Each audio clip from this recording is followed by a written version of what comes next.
चलिए, कुछ क्वेश्चंस मैंने आपको दिए थे, ये पुराने एग्जाम्स में भी आए हुए हैं और पैटर्न वही है, थोड़ा सा माइनर केस होते रहते हैं क्वेश्चंस। ठीक,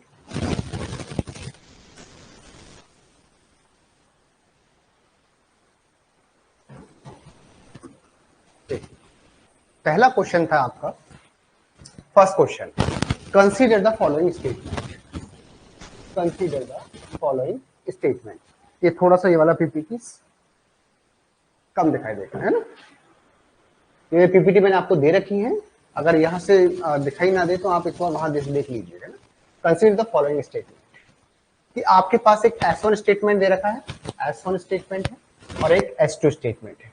ठीक है, S1 स्टेटमेंट है और S2 स्टेटमेंट है। इसमें क्या कर रखा है S2 के अंदर, यह है सिग्मा। इन्होंने कहा कि सिग्मा जो n है, ठीक है, ये किसी ऑर्डर में दे रखे हैं। सिग्मा है, ये सिग्मा आपका 3 है, इसके अंदर सिग्मा 2 है, इसके अंदर सिग्मा 1 है। इस तरीके से इन्होंने रिलेशन बने, जो आपकी सिलेक्शन वाली कंडीशन है वो लगाई है। और इधर आपने आरएचएस में भी किया है कि इसका रिवर्स कर दिया है। सिग्मा 1 पहले कर लिया है, सिग्मा 1 इनर क्वेरीज के अंदर सिग्मा 2, फिर सिग्मा 3 और आर लगा दिया। ठीक है, जब मैं सिलेक्शन आपको पढ़ा रहा था, सिलेक्शन में मैंने आपको ये बताया था कि जो एलएचएस है और आरएचएस साइड में है, कहने का मतलब ये है कि सिलेक्शन के अंदर आपका कम्युटेटिव प्रॉपर्टीज होती है ना। कम्युटेटिव प्रॉपर्टीज क्या होती है, सिग्मा 1 सिग्मा 2 को अगर हम किसी रिलेशन में लगा रहे हैं, या तो उसको ऐसे लगा लीजिए, या फिर सिग्मा 2 पहले कर लीजिए, सिग्मा 1 बाद में कर लीजिए, कैसे भी कर लीजिए आप। इनका जो ऑर्डर है, ये जो आप कंडीशन लगवा रहे हैं सिलेक्शन कंडीशन, इसका ऑर्डर पे कोई फर्क नहीं पड़ता। आप किसी भी ऑर्डर के अंदर कंडीशन को पुट करवा सकते हैं। जो सिलेक्शन है वो क्या है आपका, कम्यूटेटिव है, कम्यूटेटिव है। ठीक है, तो ये कंडीशन तो आपकी करेक्ट हो गई S2। और यहां दे रखा है पाई, है ना। सेम चीज यहां इन्होंने कर रखी है S1 के अंदर कि सर मैंने ये कहा कि पाई 3 पाई 2 ये किसी रिलेशन पे लगा रखा है, ये पाई 2 और पाई 3 इसके क्या इक्वल है क्या, है ना। पाई 2 का मतलब n लगा दिया, n-1 इस तरीके से लिस्ट 1 तक कर दिया, और यहां इसका उल्टा कर दिया है। तो ये क्या S1 स्टेटमेंट करेक्ट है, तो आंसर है S1 करेक्ट नहीं है, S2 करेक्ट है। जो पाई वाला होता है ना, प्रोजेक्शन कम्यूटेटिव प्रॉपर्टीज को सपोर्ट नहीं करता है।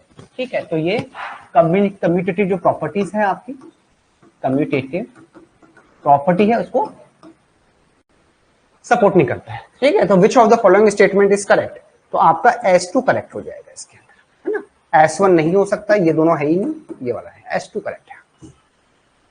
सिंपल है ना? कोई अलग से कुछ नहीं है इसके अंदर, ये कोई लॉजिक नहीं है, सिंपल प्रॉपर्टीज है। प्रॉपर्टीज पर बेस कई क्वेश्चंस आपके आते हैं, तो आपको ये मालूम होना चाहिए कि जो रिलेशन है, कि जो रिलेशन अलजेब्रा की जो सिलेक्शन है, सिलेक्शन कौन कौन सी प्रॉपर्टी को सपोर्ट करता है। कम्यूटेटिव प्रॉपर्टीज है, एसोसिएटिव प्रॉपर्टीज है, ठीक है, प्रोजेक्शन है वो किसको सपोर्ट कर रहा है नहीं कर रहा है, ऐसे जो नेचुरल जॉइन है वो किसको सपोर्ट कर रहा है, सब्ट्रैक्शन है वो सपोर्ट करता है नहीं करता। ये जनरल चीजें हैं, इस पर डायरेक्टली क्वेश्चंस आपके बन जाते हैं। ठीक है, हालांकि ऐसा नहीं है आप मान लो ये पूछ लिया जाएगा सिलेक्शन, तो आप ऐसा नहीं है कोई टेबल लेके अपनी उसको भी देख सकते हैं, टेबल देखकर भी एक तरह से एग्जांपल लेकर भी अपना इन क्वेश्चन को सॉल्व किया जा सकता है, बट वो लेंथी प्रोसेस हो जाएगा, है ना। तो डायरेक्टली हमको बताना चाहिए कि सिलेक्शन है वो कम्यूटेटिव प्रॉपर्टी को सपोर्ट करता है, प्रोजेक्शन है वो सपोर्ट नहीं करता है। ठीक है, जो जॉइंस होते हैं वो हमेशा कम्यूटेटिव प्रॉपर्टीज और एसोसिएटिव प्रॉपर्टीज को सपोर्ट करते हैं। जैसे नेचुरल जॉइन है, तो नेचुरल जॉइन में यस कम्यूटेटिव प्रॉपर्टीज होंगी, यस होंगी, है ना। आप अगर नेचुरल जॉइन करना चाहें R1 और R2 और R3, ठीक है, ये इक्वल होगा R2 R3 R1, किसी भी ऑर्डर में कर दीजिए आप, ये नेचुरल जॉइन है, ये कम्यूटेटिव प्रॉपर्टी को सपोर्ट करेगा। ठीक है, तो इस तरीके से चीजें काम कर रही है। तो ये हमें डायरेक्टली पता होना चाहिए कौन सा ऑपरेटर या कौन सा ऑपरेशन कौन कौन सी प्रॉपर्टीज को डायरेक्टली सपोर्ट करता है। हमें एग्जाम्पल लेकर उसका सॉल्यूशन करने की रिक्वायरमेंट नहीं पड़े, नहीं तो वो टाइम कंज्यूमिंग हो जाएगा। ठीक है, सेकंड जो क्वेश्चन है इसको एक बार रहने दीजिए, क्योंकि इसमें थोड़ा सा कुछ मुझे मिस्टेक लग रही है ना। इसको 1 मिनट के लिए छोड़ देना, मैं इसका आंसर आपको दे दूंगा, है ना। Question number 3, R1 and R2 two relation which are union compatible with the same set of attributes। अब देखो ये क्या कह रहा है, let R1 and R2 be the two relation which are union compatible with the same set of the attribute। ठीक है, तो आपका जो R1 इंटरसेक्शन R2 है वो T1 और नेचुरल ज्वाइन T2 के इक्वल होगा। ठीक है, R1 यूनियन R2 है वो T1 नेचुरल ज्वाइन T2 इसके इक्वल होगा। तो which of the above statement are incorrect. ठीक है, अब देखिए आप ऐसा करें, T1 यहां इन्होंने टेबल का नाम रख लिया, जैसे R1 R2 टू रिलेशन है, यहां उन्होंने T1 कर दिया और कुछ भी नहीं किया है। ये इतना सा कह रहा है कि भाई आपने R1 कोई भी टेबल लिया है, इनका यूनियन इंटरसेक्शन तभी करवा सकते हो जब वो यूनियन कॉम्पेटेबल हो। यूनियन कॉम्पेटेबल का मतलब R1 और R2 है आपका, इसमें मैंने कोई भी ले लिया A और B करके एट्रीब्यूट ले लिए, इसके अंदर भी A और B एट्रीब्यूट्स ले लिए। ठीक है, अब मैंने इसमें कहा कि सर 1 2 3 4 5 6 7 8 ये टपल है मेरे, क्या रिकॉर्ड्स हैं। अब देख लीजिए पहली कंडीशन आपकी फुलफिल हो रही है क्या, R1 और R2, R1 और इंटरसेक्शन R2 करोगे तो क्या आएगा आपका 5 आ जाएगा। भाई कोई आपकी कॉमन टेबल है ही नहीं। अब मैं इन दोनों का नेचुरल ज्वाइन कराता हूं तो क्या होगा R1 क्रॉस R2। ठीक है, कंडीशन आपकी क्या लगेगी, R1 A dot R2 A and R1 B वो है इक्वल किसके, R2 B के। ठीक है, R2 B है ना, R2 B के इक्वल होगा। तब क्या कोई टेबल इक्वल होके आ रही है या नहीं आ रही है, तो ये आपका क्या हो गया 5 हो गया। ठीक है, तो पहली कंडीशन तो आपकी करेक्ट हो गई। सेकंड है, इसी टेबल पे मैं लगा लेता हूं, कोई भी एग्जांपल ले सकते हैं, मैं इसकी नहीं कर रहा हूं, आपको केवल इसमें देना है वो यूनियन कॉम्पेटेबल होना चाहिए सारे एट्रीब्यूट, और लिखा है कि सेम सेट ऑफ एट्रीब्यूट। ठीक है, एट्रीब्यूट का नाम भी सेम होना चाहिए। R1 एंड R2 इसका यूनियन कर लीजिए आप, तो यूनियन करने पर क्या आया आपके पास, R1 एंड R2 करोगे तो क्या आ गया आपके पास, टेबल से आपके पास, तो क्या निकल के आएगा आपके पास बताइए। और वो T1 और T2 के इक्वल होगा क्या, ये भी आपसे पूछा है इसके अंदर। ठीक है, देखो यूनियन करो आप, क्या हो गया आपके पास 1 2 3 4 5 6 7 8। ठीक है, ये हो गया R1 यूनियन R2, लेकिन नेचुरल ज्वाइन करने पर क्या आ रहा था 5 आ रहा था, नेचुरल ज्वाइन 5 आ रहा था, ये इक्वल नहीं है आपका, नहीं। ठीक है, तो इनकरेक्ट कौन सा है, विच स्टेटमेंट आर इनकरेक्ट, तो S2 इनकरेक्ट है।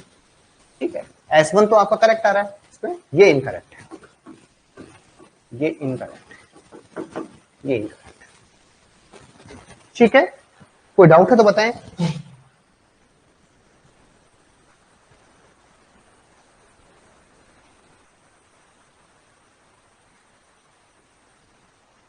किसी को कोई डाउट है तो बताएं।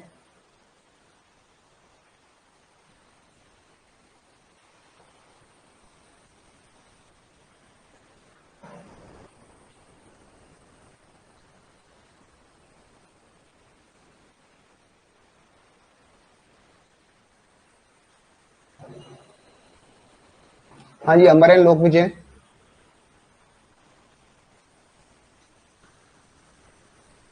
ठीक है, सिंपल सी चीज है, कुछ भी नहीं अलग से, है ना। अब आ जाते हैं नेक्स्ट क्वेश्चन की तरफ। जो मुझे क्वेश्चन लगेगा कि समझाने का वो है, बाकी आप खुद कर लेना, इसमें टाइम लगाने का कोई है नहीं, लेकिन जो लॉजिक मुझे समझाना है वो मैं समझा रहा हूं।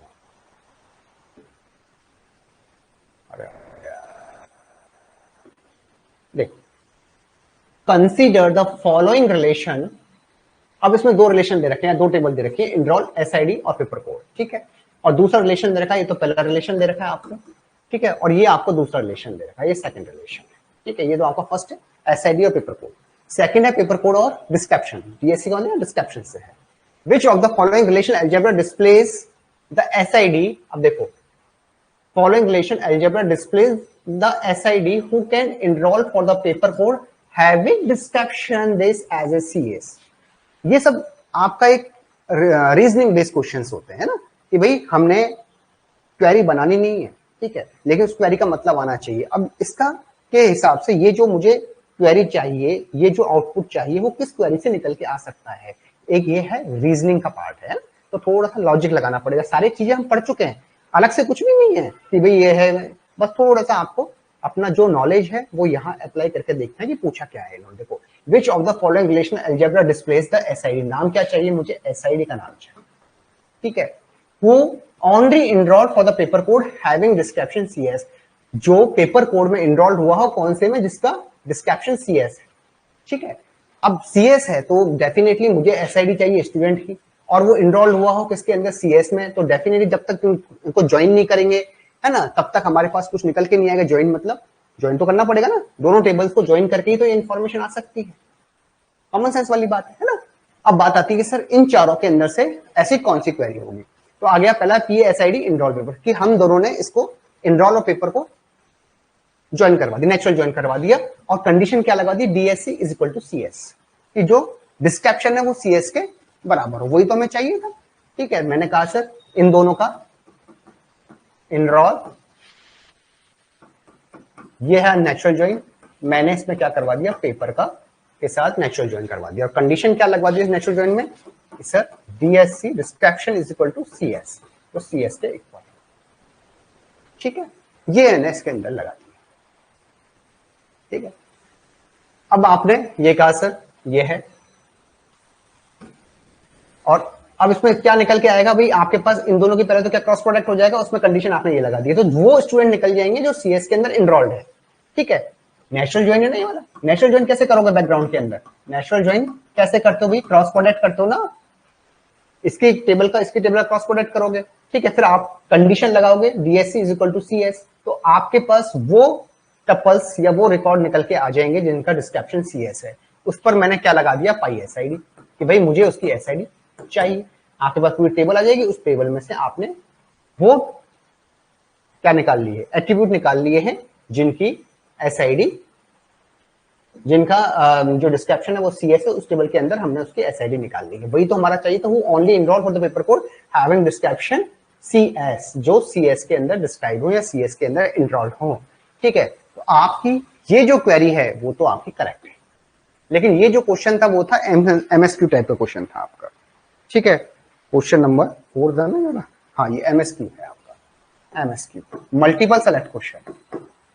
आपके वैसे MCQ आते हैं, लेकिन ठीक है यहां ये MSQ दे रखा है इन्होंने, तो ये तो आपका करेक्ट हो गया। सेकंड आ जाइए, यहां सेकंड में क्या होगा आपका, सेकंड है, देखो इस क्वेरी का क्या मतलब निकल रहा है कि सर इनरोल और पेपर, देखो ये तो इनरोल है, ठीक है, और ये पेपर है ना, पेपर R, पेपर मतलब ये जो रिलेशन है, इस पे मैंने क्या किया है कि सिग्मा सिलेक्शन लगा दिया है कि सर मुझे केवल जो डिस्क्रिप्शन CS के जो डिस्क्रिप्शन है उसको निकाल दिया है, कि CS के जितने भी डिस्क्रिप्शन है उसको मैंने इस, ये पेपर क्या रिलेशन है ना, ये वाला ये रिलेशन टेबल ही तो है ये R2, इस R2 पर मैंने सिग्मा लगा, सिलेक्शन लगा दिया है, जिसका डिस्क्रिप्शन CS है, जिन सब्जेक्ट का डिस्क्रिप्शन CS है वो मैंने फाइंड आउट कर दिया, उसको मैंने इनरोल से मल्टीप्लाई कर दिया, मल्टीप्लाई कर नेचुरल ज्वाइन लगा दिया, ये नेचुरल ज्वाइन, ये नेचुरल ज्वाइन। ठीक है, अब मेरे पास क्या आ गया, जब ये नेचुरल ज्वाइन होगा, परफॉर्म होगा, तो इनरोल पहले क्रॉस प्रोडक्ट होगा, क्रॉस प्रोडक्ट किसका हो रहा है, इनरोल के सभी टपल्स का इसके साथ, CS के साथ, केवल CS के साथ हो रहा है। अब पूरा पेपर के साथ, पूरे पेपर के जो टपल्स हैं उसके साथ नहीं हो रहा है, मैंने तो कंडीशन लगा के CS के जितने भी टपल्स थे या जितने आपके में ना CS में जो इन्वॉल्व थे वो निकाल लिए, इसका इनरोल के साथ मैंने मल्टीप्लिकेशन करा दिया है ना, और उसमें मैंने क्या किया है, पाई वाली कंडीशन लगा दी बाद में। तो अब मेरे पास ये जो निकल के आया ना, ये वाला, अब क्या निकल के आया है कि वो स्टूडेंट निकल के आ गए जो CS के अंदर इनरोल है। ठीक है, और टोटल में से ये क्या है, ये सारे स्टूडेंट की लिस्ट है, ये सारे स्टूडेंट्स में इनरोल वाले भी हैं, इनरोल वाले नहीं भी हैं, सारे स्टूडेंट। इसमें से जब इसको माइनस करेंगे तो वो लिस्ट निकल के जाएगी जो स्टूडेंट CS के अंदर इनरोल्ड नहीं है, ये तो निकल के आएगा CS में इनरोल्ड हैं। ठीक है, और इसमें से इसको माइनस कर देंगे तो क्या निकल के आएगा कि वो स्टूडेंट जो वो CS ID या वो स्टूडेंट ID जो CS के अंदर इनरोल्ड नहीं है, और हमको क्या चाहिए था, only enrolled for proper having description, हमें चाहिए वाला चाहिए था कि भाई वो इन्वॉल्व है, तब तो काम हो जाता हमारा, है ना, लेकिन यहाँ उल्टा है, तो ये वाला चीज नहीं लगेगा, है ना। तीसरा आ जाइए, इसने निकाला पाई SD, ये वाला, ये रिलेशन है कोई, ये वाला। ठीक है, अब इसका मतलब होता है नॉट इक्वल, है ना, ये जब भी साइन देखो ना आप इस तरीके का, ये आता है नॉट इक्वल का साइन है। ठीक है, ये तो इक्वल का ही, नॉट इक्वल का है, तो आपने कहा कि भाई मुझे ये साइन है, मतलब वही वाली चीज है कि वो, अब इन्होंने देखो अब टेबल कौन सी निकल के आएगी जब इसका नेचुरल ज्वाइन करोगे, वो टेबल निकल के आएगी जो CS के इक्वल नहीं है, वो इनरोल निकले। अब आपने SID निकाल दी, तो SID किसके निकल के आती है, उन स्टूडेंट की जो CS के अंदर इनरोल नहीं है। अब इसमें टोटल में से माइनस कर दो, भाई टोटल स्टूडेंट कितने हैं आपके पास, जो एनरोल टेबल में है, इसमें से जो number of student, number of SID जो सीएस के अंदर एनरोल नहीं है, not enrolled in CS, not enrolled in CS, ये निकल के आ जाएंगे। इसमें से इसको माइनस करेंगे तो क्या हो जाएगा, वो स्टूडेंट निकल जाएंगे जो सीएस में एनरोल्ड हैं। ठीक है, अगर जब हम पूरा सॉल्व करेंगे तो क्या निकल के आ जाएगा, number of student who enrolled in, number of student ID who enrolled in CS department, in CS. ठीक है, ये निकल के आ जाएगा, ये हमारा निकालना था। तो ये भी आपका आंसर करेक्ट है, ए और सी आंसर करेक्ट है। ठीक है, कभी भी ध्यान रखना जब हम क्या क्या कर रहे हैं कि देखो ये चीजें आपको बहुत देखने को मिलेगी। जब भी हमने कहा कि जो मैन टेबल है ना आपकी, जो मैन टेबल है, ये जैसे मैन टेबल है, मैन टेबल, ठीक है, ये जैसे मैन टेबल है। अब इसमें कोई भी पाई कंडीशन लगा रखे उससे मतलब नहीं, मैन टेबल में तो सारे एट्रीब्यूट होंगे। इसमें से आप माइनस क्या कर रहे हैं, हमने कोई भी चीज फाइंड आउट की है इस टेबल की, मान लो हमने फाइंड आउट किया कि वो स्टूडेंट जो एनरोल्ड हैं, number of enrolled student, number of enrolled, ये हमने फाइंड आउट किया है मान लो। तो इसमें से इसको माइनस करेंगे तो वो स्टूडेंट जो एनरोल्ड नहीं है। अगर मैं फाइंड करता कि no student enrolled, no student enrolled, अगर मैं ये क्वेरी फाइंड आउट करता नो स्टूडेंट एनरोल्ड, और इसमें से टोटल स्टूडेंट में से इसको माइनस कर देते तो वो स्टूडेंट आ जाते हैं जो स्टूडेंट एनरोल्ड हैं। तो हमेशा ध्यान रखिएगा ये जो चीज है ना, ये बहुत क्वेरीज में आपको देखने को मिलेगी। तो टोटल में से अगर जो चीज माइनस करोगे उसका रिवर्स हमको मिल जाएगा। तो इसमें ए भी आंसर सही है और सी भी आंसर सही है। ठीक है, समझ में आया या नहीं आया बताएं। हाँ जी, हमारे लोग पूछे।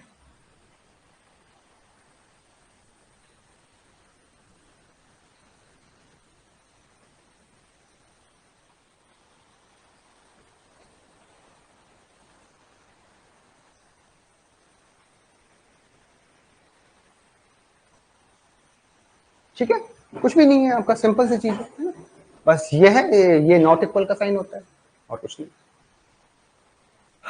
चलिए इस पे आइए, केवल क्वेरी को समझना है कि क्वेरी कहती क्या है।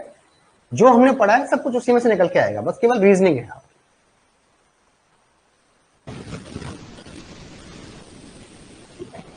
कंसीडर रिलेशन वर्क, अब रिलेशन है, ये वर्क नाम का कोई रिलेशन है।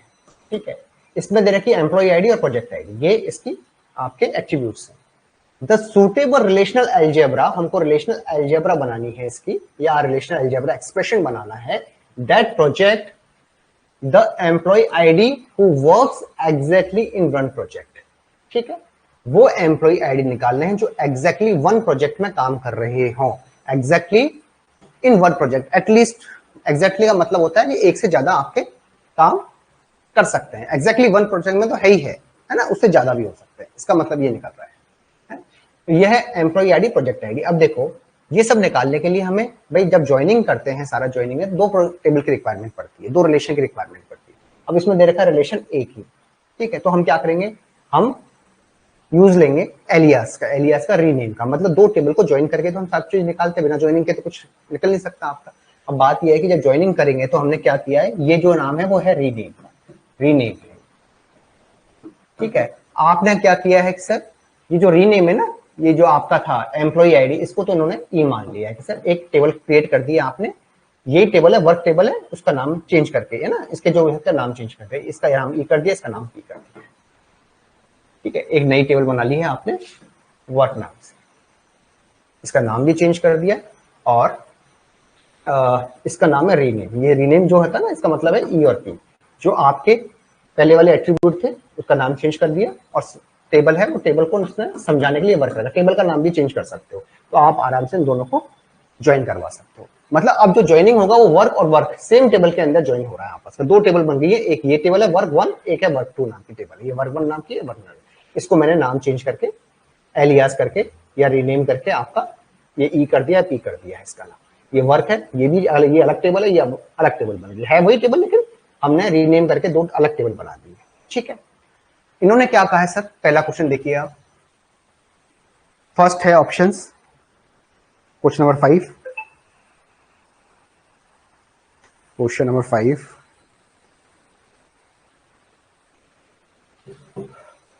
वर्क को हमने नेचुरल ज्वाइन करवाया इस वर्क के साथ। ठीक है, इसके साथ सर, इसके साथ नेचुरल ज्वाइन है एम्प्लॉय आईडी एम्प्लॉय आईडी और दूसरा क्या है आपका प्रोजेक्ट आईडी, प्रोजेक्ट आईडी। इसके साथ मैंने नेचुरल ज्वाइन करवा लिया, ठीक है।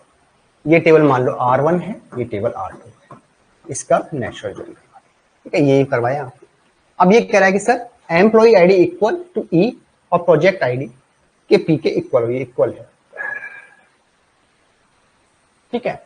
तो इसका क्या मतलब निकला कि सर मान लो इस प्रोजेक्ट में एम्प्लॉय आईडी ई और इसकी आई ई 1 3 2 4, ये है आपका 1 2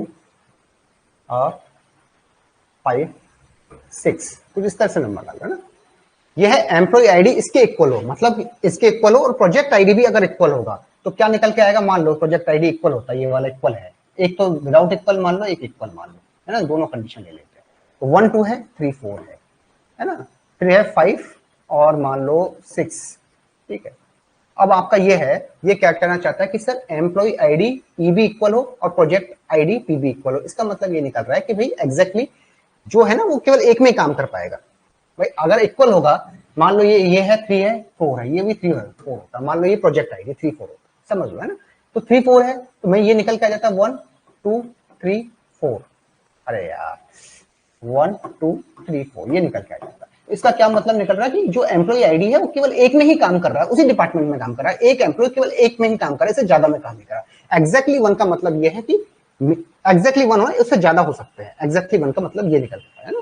तो exactly 1 employ who work exactly in 1 project, एक में तो होगा ही होगा, एक से ज्यादा भी हो सकता है। तो ये जो निकल के आ रहा है, जैसे अब ये है 1 2 3, अगर मैं इन दोनों को इक्वल कर दूंगा, इसकी आईडी को और इसकी आईडी को, तो हमारे पास क्या निकल के आ रहा है, वो केवल 1 में ही काम करेगा, उसकी आईडी निकल गई, और टोटल में से हम निकाल देंगे, ठीक है, मतलब टोटल वर्क में से उसकी आईडी निकाल देंगे, तो वो एम्प्लॉय मिल जाएंगे जो एक में काम नहीं कर रहे हैं, वो सारे हमको निकल जाएंगे, ठीक है। और हमको क्या चाहिए, एग्जैक्टली 1 तो चाहिए चाहिए, है ना। तो ये वाला एम्प्लॉय सही नहीं रहेगा, ठीक है। सेकंड है आपका, वही आपने किया, ज्वाइन करवाया आपने। अब इसमें क्या किया, ये इक्वल है, ये नॉट इक्वल है। अब देखो project ID employee ID equal to E है, project ID not equal to P है। अब पी के इक्वल नहीं है, ठीक है, और ये है, इसका क्या मतलब निकल रहा है, इसका मतलब ये निकल रहा है कि वो एम्प्लॉय आईडी जो एक से ज्यादा में काम कर रहे हैं, ठीक है। मतलब ये है तो सही आपसे, भाई ये तो निकालना है कि एक से ज्यादा में काम कर रहे हो, उसकी आईडी निकालनी है, वो तो आपने निकाल दी, लेकिन प्रॉब्लम है कि उसको उसमें माइनस करना पड़ेगा आपको, पाई एम्प्लॉय आईडी में से माइनस करना पड़ेगा एग्जैक्टली निकालने के लिए, ठीक है। तो ये आपका आंसर होगा थर्ड, इसका थर्ड आंसर है, ठीक है।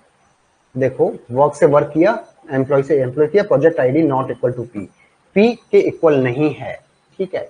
तो आपके पास क्या आ गया, पी के इक्वल नहीं है, प्रोजेक्ट है, तो एक से ज्यादा आपके काम कर सकते हैं, इसमें से टोटल में से माइनस कर देंगे तो एग्जैक्टली 1 वाला निकल जाएगा, राइट, ठीक, ये है, ठीक है। इसको थोड़ा समझना है ना, बताएं, समझ में आया नहीं आया बताएं।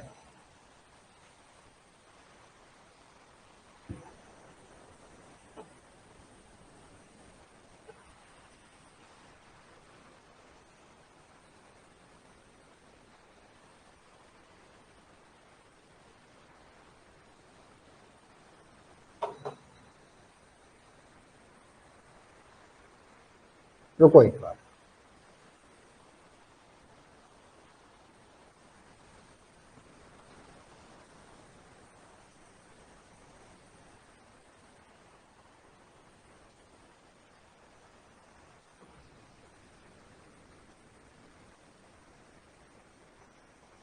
देखो इसका ये मतलब है, एग्जैक्टली 1 प्रोजेक्ट का क्या मतलब है, मैं इसको एक बार रख कर देता हूं, है ना?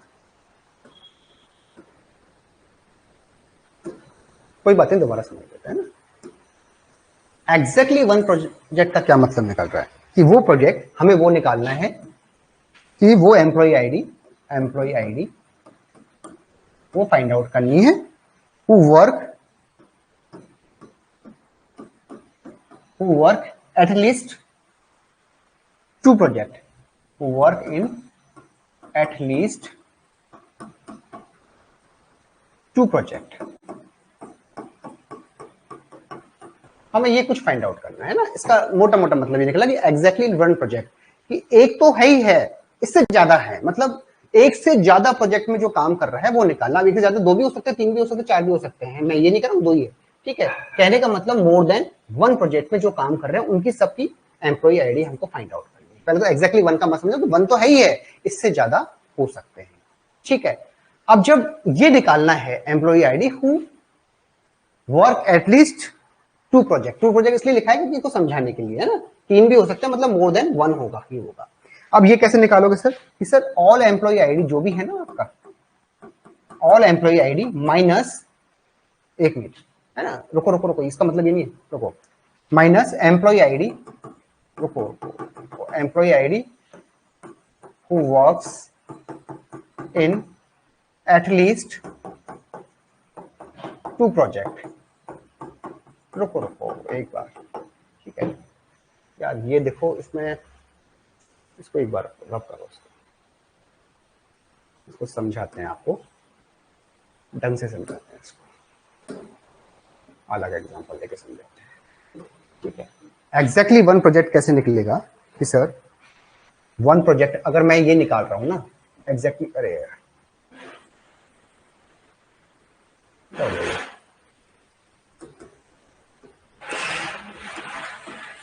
एग्जैक्टली वन प्रोजेक्ट कैसे निकलेगा sir, all employ ID minus exactly one कैसे निकलेगा, है ना, employ ID who works in at least two projects, जो कम से कम दो प्रोजेक्ट में काम करे, प्रोजेक्ट, ठीक है। एग्जैक्टली वन का मतलब यहाँ एग्जैक्टली वन से ही है, शायद अपन मतलब गलत निकाल रहे हैं। एग्जैक्टली वन से मतलब जो एक में काम करता हो, एग्जैक्ट वन के अंदर तो काम करता हो, तो जो टोटल एम्प्लॉय आईडी है उसमें से क्या करेंगे, employ ID who works in at least two project, तो जो एक से ज्यादा में काम कर रहा है, दो प्रोजेक्ट है ना, उनको माइनस कर देंगे टोटल में से, ये मतलब है इसका, है ना, ये निकलेगा, तब हमारा निकल जाएगा एग्जैक्टली वन निकल जाएगा। एग्जैक्टली वन मतलब जो केवल एक में ही काम कर रहा है, ठीक है, ये है इसका।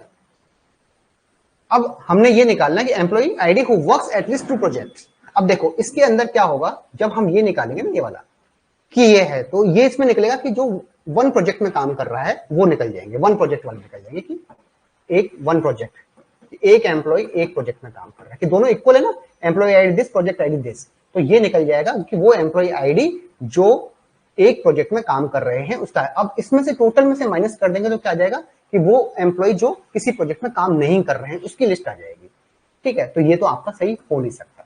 फिर सेकंड है ये वाला, ठीक है, इसमें इसका मतलब ये तो सही है, लेकिन इसमें से जब टोटल में से माइनस, इसका क्या मतलब निकल रहा है, कि वो एम्प्लॉय आईडी जो एक से ज्यादा प्रोजेक्ट में काम कर रहे हैं, ठीक है, इक्वल नहीं है ना आपका, अगर ये इक्वल होता तो एग्जैक्टली वन में हो रहा, अब ये इक्वल नहीं है आपका, तो इसका मतलब मोर देन वन में काम कर रहे हैं, या आप कह दीजिए मोर देन वन प्रोजेक्ट काम कर रहे हैं, वो उसकी आपको एम्प्लॉय आईडी दे देगा। लेकिन इससे हमारा पर्पस सॉल्व नहीं हुआ, हमें तो एग्जैक्ट वन चाहिए।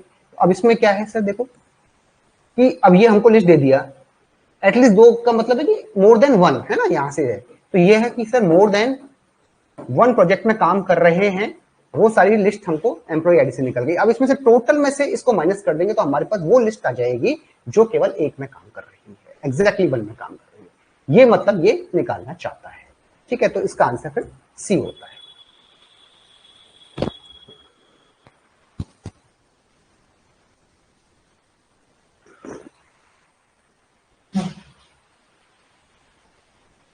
हाँ जी, अब बताएं।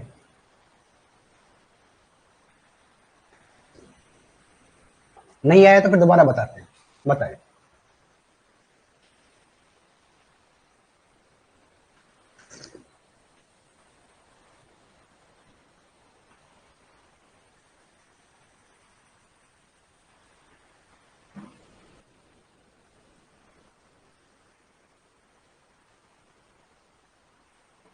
ठीक है,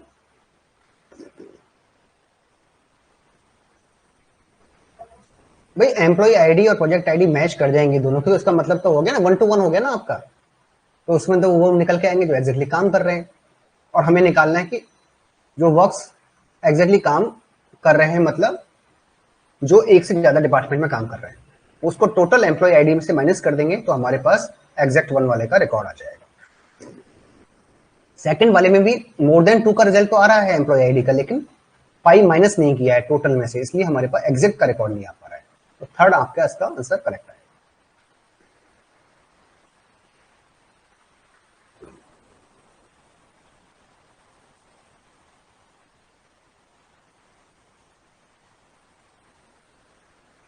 कई बार ये कह रहे कि लैंग्वेज इस तरह से आ जाती है कि ये आपका शायद डेट 2011 का क्वेश्चन है, 11 या 12 का।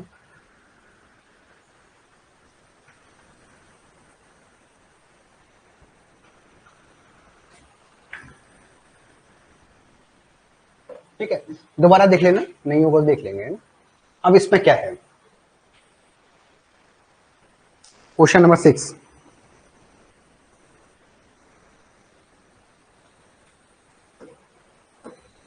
इसको ध्यान रखना, एक है शायद अपन छूट गया था, बताया नहीं पाए थे। कंसीडर टू रिलेशन आर और S with X N number of distinct record. इसके अंदर आर के अंदर ये आर टेबल है, इसमें एक्स रिकॉर्ड है, वाई टेबल है, सॉरी एस टेबल है, इसमें वाई रिकॉर्ड है। Let P and Q the minimum और maximum number of records in the resultant of A. जब भी डिवीजन होगा आपका, है ना, दो टेबल्स का, दो रिलेशन का, तो इसके अंदर क्या होगा, मिनिमम जो रिकॉर्ड हमको मिलेंगे इसके अंदर, जब हम डिवीजन का काम कर रहे हैं तो मिनिमम रिकॉर्ड क्या मिलते हैं आपको, 0 मिलता है। ठीक है, जब हम, कौन सा क्वेश्चन है, 6 क्वेश्चन है ना आपका, तो डिवीजन के अंदर मिनिमम रिकॉर्ड कितने मिलते हैं, मिनिमम रिकॉर्ड 0। ठीक है, जब डिवीजन करेंगे। और मैक्सिमम कितना निकलेगा, मैक्सिमम हमेशा ध्यान रखना, हमें एक निकलता है ना, फॉर्मूला याद रखने का। तो ये है एक्स वाई, इसकी फ्लोर वैल्यू।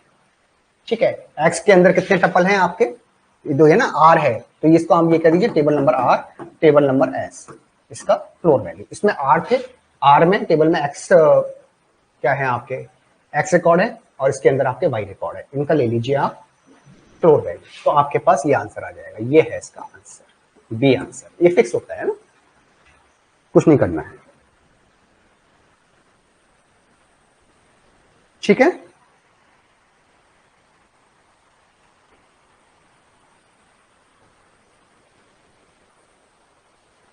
और इसमें है ये वाला रहेगा, हाँ ठीक है, कोई दिक्कत नहीं।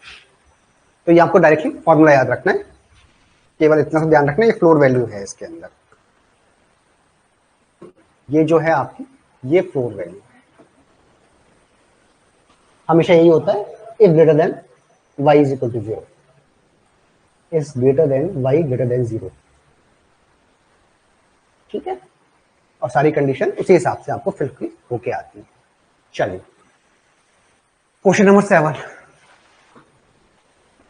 वो फिक्स है ना, उसमें कुछ चेंज नहीं करना है, कैसा भी हो आपको फॉर्मूला फिट करना है बस। Let R be, R relation R है and R two be the two relations with N और एम रिकॉर्ड्स। आर है, इसमें तो क्या है, एन रिकॉर्ड्स है, और आर टू है, इसमें एम रिकॉर्ड्स। ठीक है, और आपसे पूछा गया है the maximum number of records, the maximum number of records R1 minus R2, R1 subtraction करने पर मैक्सिमम रिकॉर्ड कितने आएंगे, और minimum number of records R1 union R2, ये क्या आएगा। ठीक है, अब आपको दे रखा है, अब देखो इसने दे रखा है n और इसने देखा है मैक्सिमम n है। ठीक है, तो सब्ट्रैक्शन में मैंने बताया था आपको, जब सब्ट्रैक्शन करते हैं आप किसी भी चीज का, तो क्या आएगा आपके पास सब्ट्रैक्शन करने पर। ठीक है, सब्ट्रैक्शन करोगे ना आप, मान लो आपके पास क्या है, कोई भी R1 है 1 2 3, ये R2 है आपके पास 4 5। ठीक है, R1 माइनस R2 आप कीजिए, क्या आएगा R1 माइनस R2, इसकी सारी वैल्यू जो इसमें नहीं है, तो क्या हो गया, मैक्सिमम क्या हो सकता है आपका 1 2 3। ठीक है, यही तो पूरा वैसे के वैसे आ जाएगा ना, मान लो ये आ गया पूरा, इसका आ गया 1 1 2 3, ये आ गया आपका टेबल। तो कितने रिकॉर्ड थे इसमें, एन रिकॉर्ड थे, तो पूरे एन रिकॉर्ड आपके पास आ जाते हैं। ये मैक्सिमम नंबर ऑफ रिकॉर्ड्स है, यस ये करेक्ट है। ठीक है, the minimum number of records are 1 union R2, ठीक है। मिनिमम नंबर से क्या होगा कि सर सारे इक्वल हो जाए तो एक एक बार उसको लिख देना पड़ेगा, तो आपका maximum n minus maximum n, ठीक है। तो ये भी करेक्ट है और ये भी करेक्ट है, बहुत S1 और S2, ठीक है। ये सब बताया तो शायद मैंने आता ना, ये दोनों चीजें बताई है मैंने स्टार्टिंग के अंदर जब आपको यूनियन और इंटरसेक्शन करवाया था। जैसे R1 माइनस R2 में मिनिमम वैल्यूज क्या रहेगी, मैक्सिमम क्या रहेगी, इंटरसेक्शन करवाएंगे तो मिनिमम क्या रहेगी, यूनियन करवाएंगे तो मिनिमम क्या रहेगी, मैक्सिमम क्या रहेगी, ये सब चीज आप देखना है ना क्लास के अंदर। यूनियन पर, इंटरसेक्शन पर, माइनस पर, ठीक है। ये तीनों चीजें मैंने बताई थी आपकी, इनकी मिनिमम वैल्यू और इनकी मैक्सिमम वैल्यू, मिनिमम मैक्सिमम ये क्या रहेगी। इस पर डायरेक्टली क्वेश्चंस बहुत बनते हैं, ठीक है।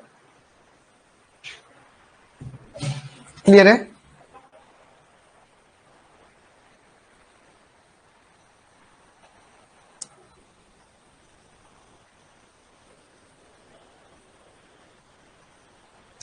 हाँ जी बच्चों, सिंपल क्वेश्चन है, इसमें कुछ है ही नहीं। मिनिमम मैक्सिमम की तो पूछा, तो पूछा क्या है।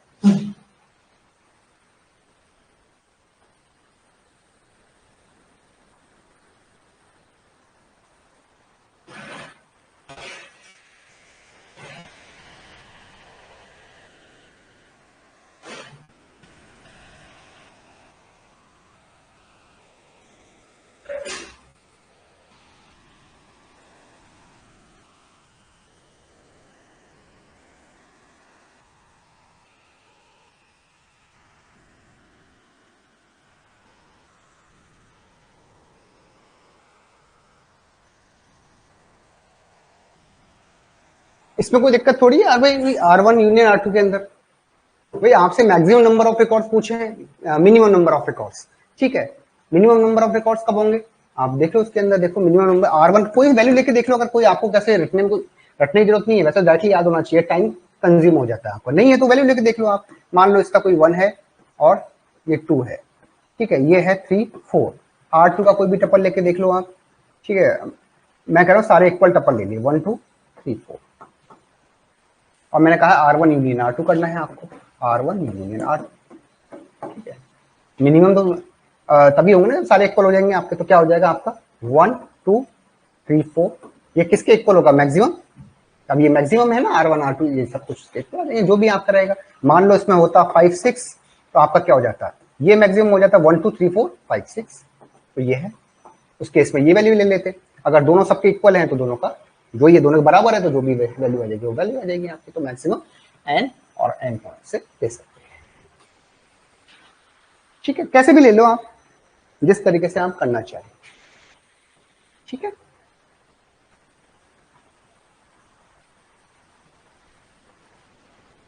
क्लियर है? ये क्वेश्चन क्लियर है ना, यूनियन वाला और अपना सब्ट्रैक्शन वाला।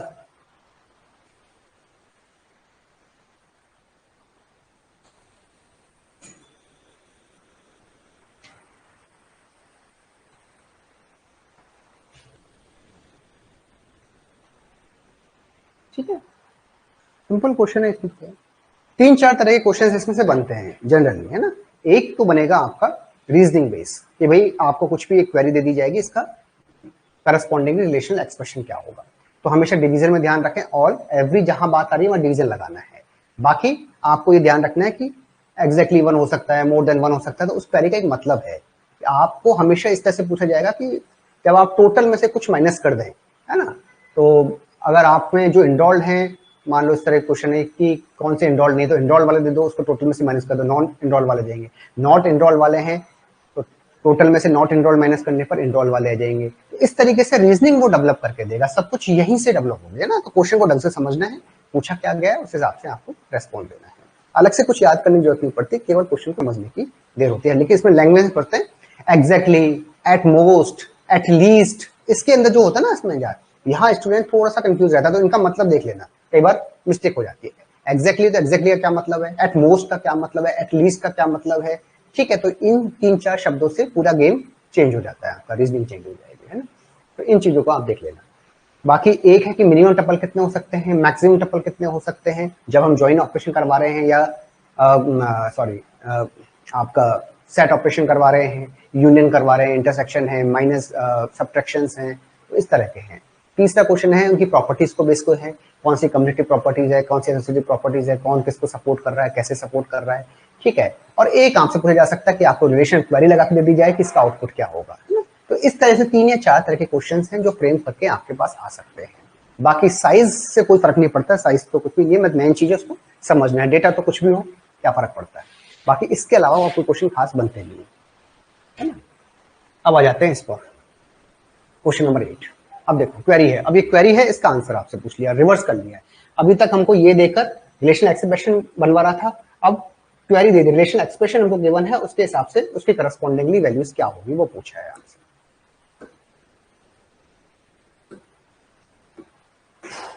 आ जाइए, consider the following relational algebra expression. अब आपको ये एक्सप्रेशन दे रखा है ऑन द रिलेशनल स्टूडेंट, इसके अंदर रिलेशन के अंदर ये एट्रीब्यूट है gender marks and PI is equal to SID PG, इसका मतलब ये है कि मार्क्स है, ये जेंडर है, आई का मतलब आईडी है।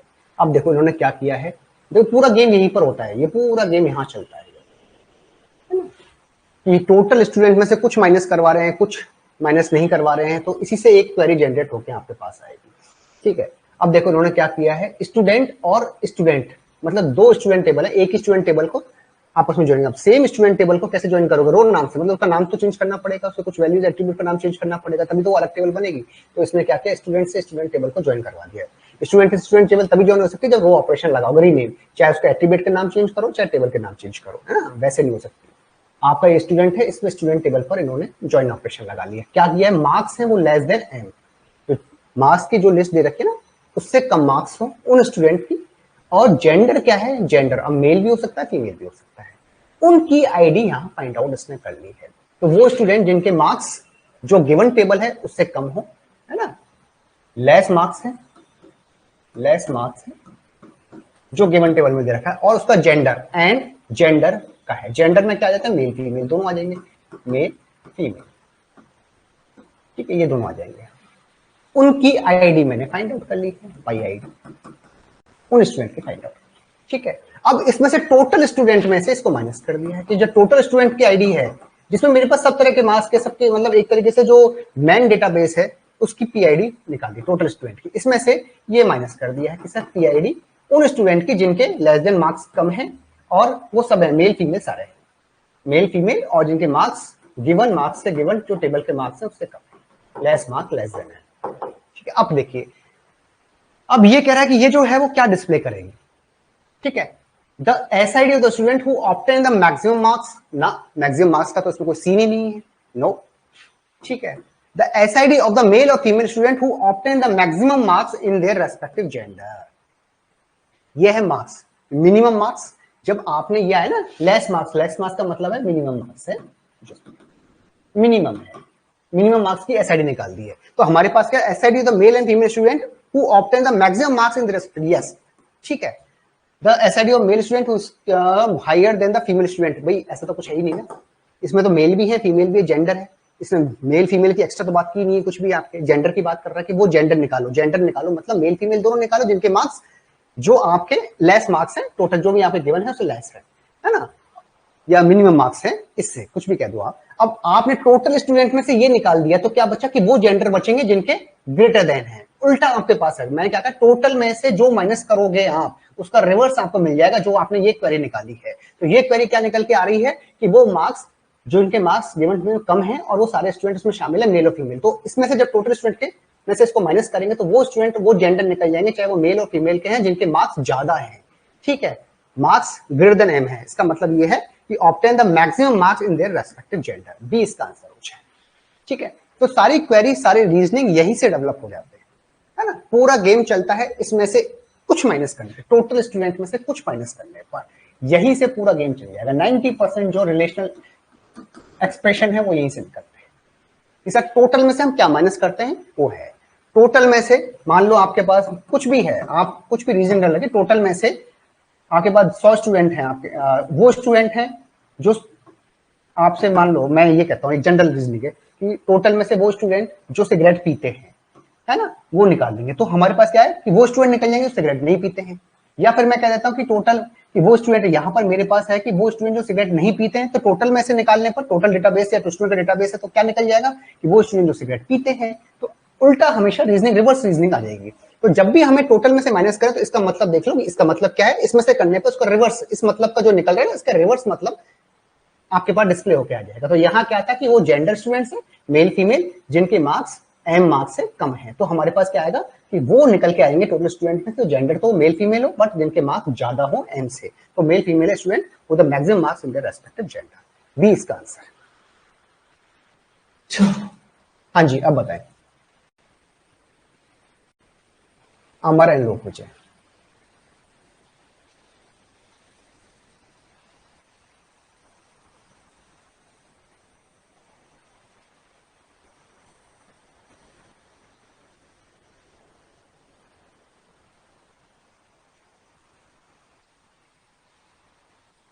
ठीक है,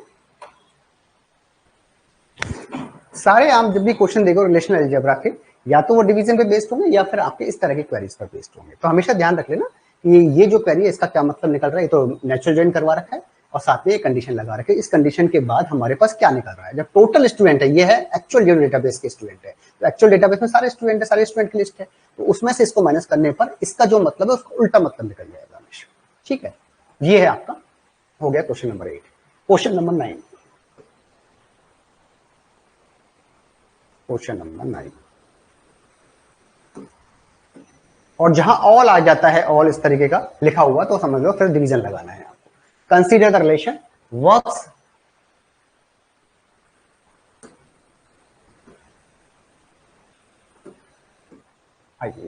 consider the relation works EID PID, ठीक है, project PID PNAME, the relational algebra expression that displays the EID who works in every project name M. अब यहां आ गया every project, every, each, all, जहां भी लिखा आ जाए तो समझ लेना डिवीजन की बात कर रहा है और कुछ नहीं देखना है आप। ठीक है, ये डिवीजन की बात कर रहा है कि वो एवरी प्रोजेक्ट जिनका नाम एम है, ये बात है। ठीक है, तो आपको क्या दे रखा है, वर्क और प्रोजेक्ट।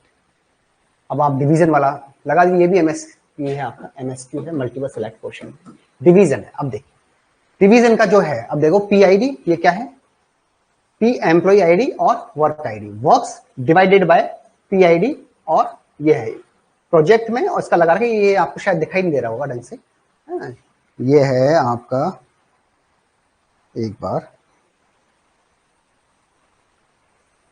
ठीक है, ये वर्क्स है, ये प्रोजेक्ट है, और ये प्रोजेक्ट, ये PID है आपका, PID कहा गया, ये PID प्रोजेक्ट से कर दिया। इसमें है आपका एक कंडीशन लगा दी है, ये वाली, N equal to M project, PID equal to project, project पे लगाया है, ये प्रोजेक्ट है आपका, PID प्रोजेक्ट है, ये is equal to name, condition क्या लगा रखी है, एम के इक्वल हो। कहने का मतलब ये है कि इन्होंने डिवीजन की कंडीशन लगा रखी है। डिवीजन क्या लगा रखा है, इसमें देख लो डिवीजन वाली कंडीशन कौन कौन सी है, बस ये देखना है आपको और कुछ नहीं करना है। आपको ये क्लियर दिखाई दे रहा होगा, इसमें ये लिखा हुआ है, फर्स्ट ए के अंदर ऑप्शन लिखा हुआ है पाई EID PID वर्क्स, डिवीजन कैसे लगाते हैं मैंने बताया था, वर्क्स स्लैश PID, एक कॉमन होगा आपका PID, कंडीशन कॉमन है, हाँ सर कंडीशन है, EID हमको निकालना है। ठीक है, और ये PID किस पे लगाया, प्रोजेक्ट पर, प्रोजेक्ट क्या है आपका, रिलेशन है, और यहाँ कंडीशन जरूर लग रही है क्योंकि वो दे रखा है E name is equal to M, ये है। ठीक है, तो ये करेक्ट है, हाँ ये करेक्ट है। दूसरा आ जाइए आपका, दूसरी कंडीशन क्या है, देखो अब इसमें भी ये है जो मैंने आपको, ये तो इन्होंने डायरेक्टली लिखा दिया, डायरेक्टली डिवीजन लगा दिया है। अब इसको रिलेशनल एक्सप्रेशन में कैसे कन्वर्ट किया है इन्होंने, देखो वही रिलेशनल एक्सप्रेशन, वर्क और प्रोजेक्ट के अंदर क्रॉस प्रोडक्ट करवा दिया। ये तो करवाते थे हम जब रिलेशन डिवीजन करते थे, तो रिलेशन एक्सप्रेशन में कैसे कन्वर्ट करते थे, EID works multiply PID this minus, ये क्या है रिलेशन, ये जो R था ना, माइनस R, ठीक है, और ये PID निकल गया है, ये S है, तो ये क्या था आपका, ये वाला S है, एस कंडीशन है, ये एस प्रोजेक्ट था या पी प्रोडक्ट था, ये मान लो आर था, ये आर हो गया। ठीक है, ये टोटल वाला है आपका PID पाई ID, हाँ ये भी करेक्ट है, कहने का मतलब करेक्ट है आपका, है ना, रिलेशन लगाया, केवल आपका डिवीजन लगा दिया, ठीक है। इसको R प्रोजेक्ट मान लिया है, इसको S मान लिया है, इस पे कंडीशन माइनस R मतलब PID EID वर्क्स, इसमें से PID निकाल लिया है, और ये टोटल है जो है ना पाई EID वर्क्स, ये टोटल वाला ना स्टार्टिंग वाला R है, ये है आपका R, ये है R, पूरा R तो नहीं आएगा, PID निकालना है, तो R नहीं लिखो केवल इसको, है ना, इसमें PID निकाल। अरे यही तो करते थे ना आप रिलेशनल, जब डिवीजन निकालते तो रिलेशनल एक्सप्रेशन कैसे कन्वर्ट करते थे आप रिलेशनल एक्सप्रेशन में, इसलिए तो करते थे कि सर आपने PID PEID मल्टीप्लाई PID, इसकी जो PID थी उससे मल्टीप्लाई कर देते थे, एस की जो कंडीशन लगी हो कंडीशन लगा दो, माइनस R, ठीक है, इसमें से पाई EID निकाल लिया था, और टोटल में से जो टोटल ID है ना PEID सॉरी, वो EID निकाल, यही तो निकलता था पर, ये करेक्ट है, ठीक है। थर्ड देखिए, थर्ड के अंदर देखो यहाँ ये नहीं है, ये रिलेशन एक्सप्रेशन, ये नॉट इक्वल टू आ गया यहाँ है, तो ये आपका डिवीजन का एक्सप्रेशन नहीं बन के आ रहा है, तो A और B दोनों करेक्ट आंसर है इसके, A और B ये करेक्ट आंसर है भाई। जो डिवीजन का ऑपरेशन है वो जो डिवीजन का ऑपरेशन लगाना है बस, और क्या करना है।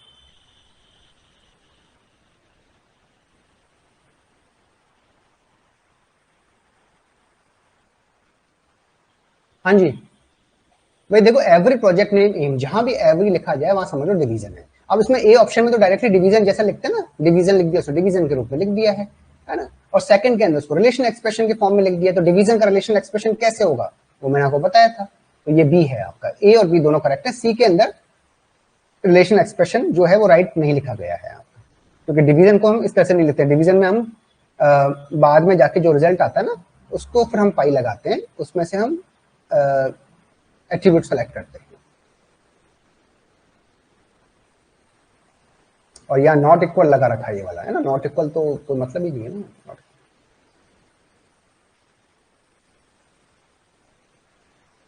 ठीक है। केवल ये देखना है कि डिवीजन का और रिलेशनल ऑपरेशन कौन सा है और डिवीजन का है, बस वही देख रहा है ऊपर।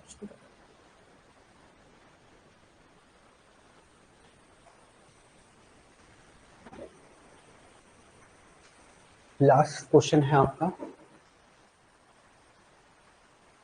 Consider the two relation R1 and R2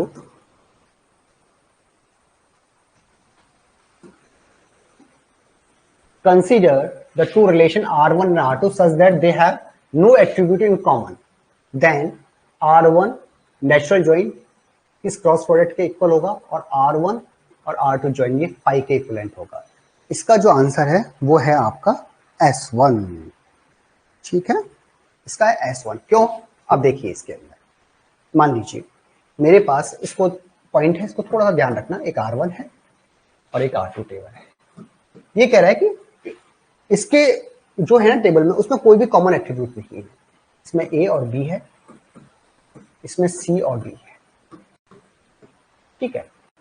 अब क्या कह रहा है कि सर अगर मैं इनका क्रॉस प्रोडक्ट करवाता हूं 1 2 3 4 5 6 7 8, मान लो ये वाली आपकी टेबल है, तो ये जो नेचुरल ज्वाइन होगा R1 नेचुरल ज्वाइन R2 वो इक्वल होगा इनके क्रॉस प्रोडक्ट, ये पूछा है, ठीक है। पहले क्रॉस प्रोडक्ट है तो क्रॉस प्रोडक्ट में क्या आ जाएगा सर, ये भी आ जाएगा, ठीक है, और ये आ जाएगा, जैसे ये आ जाएगा और ये आ जाएगा, मतलब 4 रो बन जाएंगे या फिर 4 रिकॉर्ड आ जाएंगे, है ना। अब मैं नेचुरल ज्वाइन करवाता हूं sir R1 natural join R2, इसका क्या मतलब होगा, इसका मतलब होगा R1 क्रॉस R2, ठीक है। अब यहां हम कंडीशन लगाते थे जो इक्वल वाली कंडीशन थी, अब यहाँ इक्वल तो कुछ है ही नहीं कंडीशन, तो आपके पास क्या होगा सर, जब इक्वल कोई कंडीशन नहीं है ना उस केस के अंदर, तो ये जो है ना ये क्रॉस प्रोडक्ट के इक्वल हो जाता है, मतलब जो क्रॉस प्रोडक्ट का आंसर आएगा वही आंसर आएगा। जब वाली इक्वल वाली कंडीशन हम लगा ही नहीं सकते ना इसके अंदर वाले, तो हम कैसे लगाएंगे, ठीक है।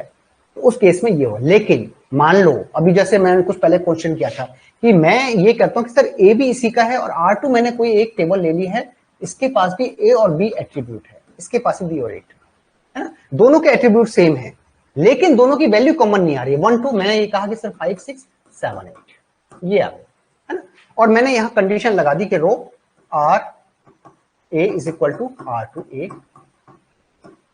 R1 dot B is equal to R2 dot B, और मैंने ये लगा दी है इस पर क्रॉस प्रोडक्ट R1 और R2। यही तो हो गया नेचुरल ज्वाइन।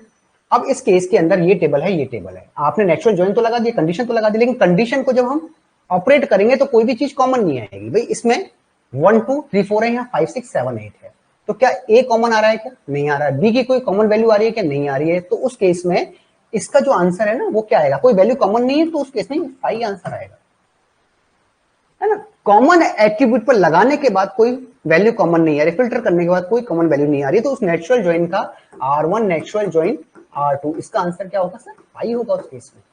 लेकिन अगर आपके पास कोई कॉमन एट्रीब्यूट ही नहीं है, ठीक है, मतलब आप कॉमन एट्रीब्यूट पर लगा ही नहीं रहे, कोई कंडीशन ही आपके पास नहीं है, तो आप उस केस में क्या करोगे? उस केस में आपके पास क्या आ जाता है? R1 R2। तो उस केस में ये 5 नहीं होगा। भाई 5 तो ऑपरेशन करने के बाद कोई वैल्यू नहीं आ रही है तो 5 है, लेकिन जब हम ऑपरेशन ही नहीं कर रहे तो ये R1 R2 क्रॉस प्रोडक्ट के इक्वल मान लिया जाएगा। तो यहाँ क्या है कि स्पेशल लिखा है कि they have no attribute common, कोई भी कॉमन एट्रीब्यूट नहीं है, तो लगा तो सकते हैं, हाँ सर कर सकते हैं, कोई दिक्कत नहीं।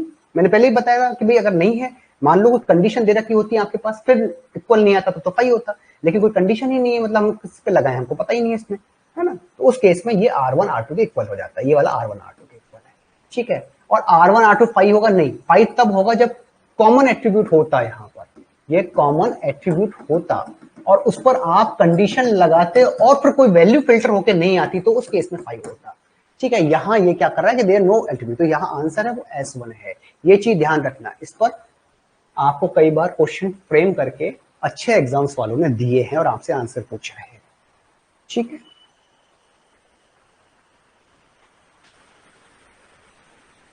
क्लियर है?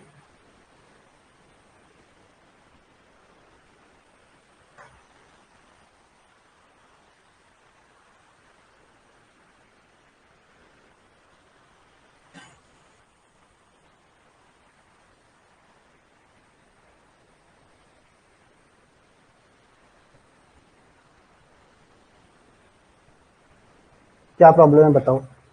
देखो सिंपल सी मैथमेटिक्स है, ये कह रहा है कि सर कोई भी वैल्यू कॉमन नहीं है, इसी को लगा ले लेते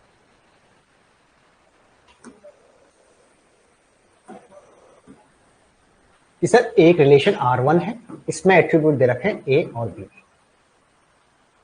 R2 दे रखा है, इसमें दे रखे हैं C और D, ठीक है। इसकी वैल्यू है 1 2 4 5, इसकी है 6 7 8 9। मैंने कहा कि सर R1 पर नेचुरल ज्वाइन लगा दिया। नेचुरल ज्वाइन क्या होगा सर? R1 मल्टीप्लाई R2, यही होगा।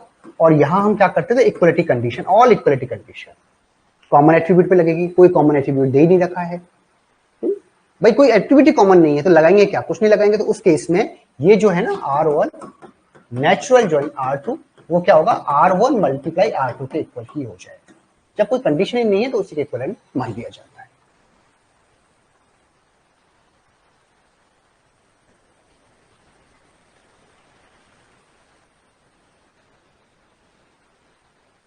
अरे भाई नल और फाई जो है ना वो उस केस में नहीं लग रहा है, मैं यही तो बता रहा हूं आपको कि भाई अगर आपके पास कंडीशन नहीं है तो R1 इंटू R2 होगा, क्रॉस प्रोडक्ट इक्वल होगा। नल कब होगा? फाई कब होगा?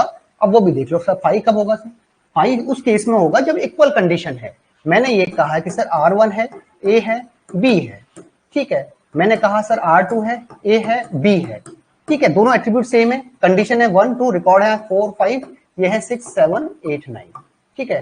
करके देख लेना भले आप, है ना। R1 नेचुरल ज्वाइन R2 लगा दिया है आप, ये R2 नेचुरल ज्वाइन, तो इसमें क्या होगा? R1 क्रॉस प्रोडक्ट R2, ठीक है। कंडीशन क्या रहेगी आपकी? सर R1 A इक्वल होना चाहिए R2, जितनी भी इक्वलिटी कंडीशन है R2 A, फिर है R1 dot B is equal to R2 dot B। ये मैंने कंडीशन लगा दी क्योंकि दोनों आपके एट्रीब्यूट सेम है। नेचुरल ज्वाइन में क्या है? जितने भी कॉमन एट्रीब्यूट है सब पर कंडीशन लग जाती है। इक्वी ज्वाइन में क्या है? एक केवल एक एट्रीब्यूट पर लगेगी आपके, जिस पर भी आप लगाना चाहते हैं ना। तो ये वाली कंडीशन हो गई। अब कंडीशन क्या है सर कि मैंने जब कंडीशन लगाई तो क्या मुझे R1 A और R2 A में कोई कॉमन आ रहा है क्या? नहीं आ रहा। इसमें कोई कॉमन आ रहा है क्या? नहीं आ रहा है, ठीक है। कोई कॉमन नहीं आ रहा है आपका। फिल्टर करने के बाद, कंडीशन लगाने के बाद कोई कॉमन नहीं आ रहा, तो उस केस में ये 5 हो जाएगा, नल हो जाएगा। फिर ये नहीं होगा, उस केस में R1 ज्वाइन R2, इसको हम 5 बोल सकते हैं, नल बोल लो, जो भी बोलना है नल बोलना है, ठीक है। ये 5, उस केस में 5 होगा आपका, है ना। यहां दे रखा है कि कोई भी कॉमन एट्रीब्यूट नहीं है, नो सच एट्रीब्यूट कॉमन। यही तो चीज है इसके अंदर समझने वाली, है ना। तो यहाँ है ये वाला R2 है, यस करेक्ट है। इस केस में ये करेक्ट नहीं है। अगर ये कॉमन वैल्यू होती तो फिर आपका ये करेक्ट हो जाता, ये फेल हो जाता। ठीक है,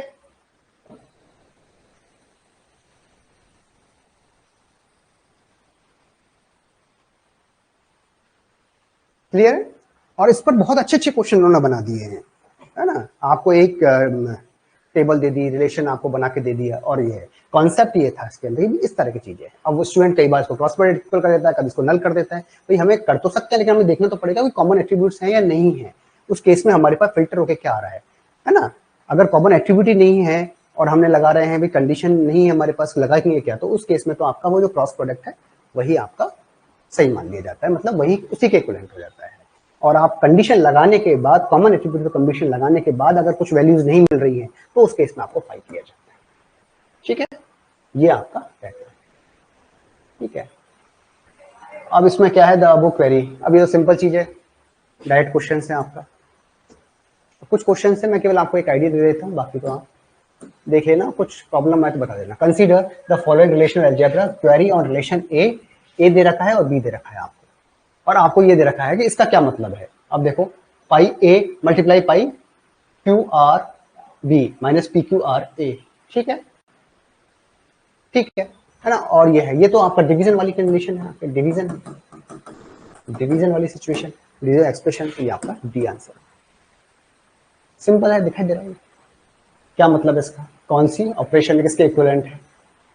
ठीक है, ये अभी एक बार रहने दो, क्योंकि ये मैंने भी आपको बताया नहीं है फॉलोइंग एसक्यूएल कि सेलेक्ट को, रिलेशनल अलजेब्रा को हम कैसे कन्वर्ट कर सकते हैं। सेलेक्ट अभी कमांड बताएंगे कि उसमें जो सेलेक्ट होता है, सेलेक्ट वो किसके इक्विवेलेंट होता है, फ्रॉम है वो किसके इक्विवेलेंट होता है, वेयर है वो किसके इक्विवेलेंट होता है रिलेशनल अलजेब्रा के अंदर।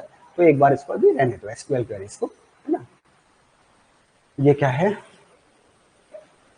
हाँ इसको करना आप, ये थोड़ा सा लॉजिक है, ये आप करना हो जाएगा, है ना। इसको आप एक बार कीजिएगा, नहीं हो तो मुझे बताना। कुछ क्वेश्चन है वो अब आप कीजिएगा, ये वाला जो लगेगा मुझे कुछ लॉजिक बताने का है वो बता दूंगा, है। ये एक बार छोड़ देना, क्योंकि ये डोमेन रिलेशन का है, रिलेशनल कैलकुलस का है आपका, है ना।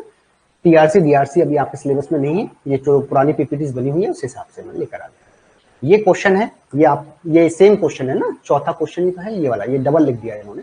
इन दोनों को एक बार छोड़ देना है। पांचवा क्वेश्चन है, ये आपको करना है, सिंपल क्वेश्चन है। आपको क्या है, दो टेबल का नेचुरल ज्वाइन करवाया है कंडीशन लगा के, इधर इसने भी ये जो है कंडीशन लगा के पाई निकाल के फिर इसका इंटरसेक्शन कर दिया। इंटरसेक्शन करने के बाद कितनी रो रिटर्न हो रही है ये आपसे पूछा है। सिंपल क्वेश्चन है, कहीं कोई अलग से कोई लॉजिक नहीं है, केवल कैलकुलेशन करनी है आपको और उसका आंसर निकालना है। इसको आप निकाल लोगे, मुझे पता है कहीं कोई दिक्कत आपको आएगी। ठीक है, ये आपसे पूछा गया है, निकालना, प्रॉब्लम आए तो बता देना। अब आ जाइए क्वेश्चन नंबर 6। चलो इसको निकालो। मुझे लगता है कि यह थोड़ा सा है, उसको मैं, बाकी जो आप कर सकते हैं उसको आप कर लीजिए, टाइम वेस्ट करने से कोई मतलब नहीं है। Consider the relation schema. अब आपको रिलेशन स्कीमा दे रखी है डब्ल्यू पी क्यू आर, ये एक स्कीमा है। दूसरा स्कीमा है एस पी टी। तीसरा स्कीमा है वाई पी क्यू एस और टी। ये तीन स्कीमा दे रखे हैं, मतलब तीन रिलेशन दे रखे हैं, तीन टेबल दे रखी है। एक टेबल और दे रखी है, Z is equal to R S और टी, ये आपको दे रखी है। ठीक है, एक query that use additional operators operates of relational algebra. ठीक है, आपके पास ये क्वेरी दे रखी है कि भाई ये जो है ना आप रिलेशन, उस पर मैंने ये क्वेरी लगा दी है। क्वेरी सही लगाइए क्या, डब्ल्यू एक्स, एक बार मैं चेक करता हूँ कहीं पीपीटी में गड़बड़ नहीं होगी। Question 3,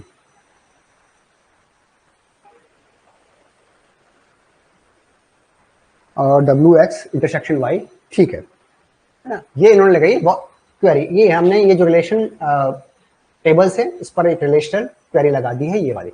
What will be the result set if we write the query using only the basic operators of the relational algebra? अब मुझे बताइए कि क्या इसका आंसर आएगा।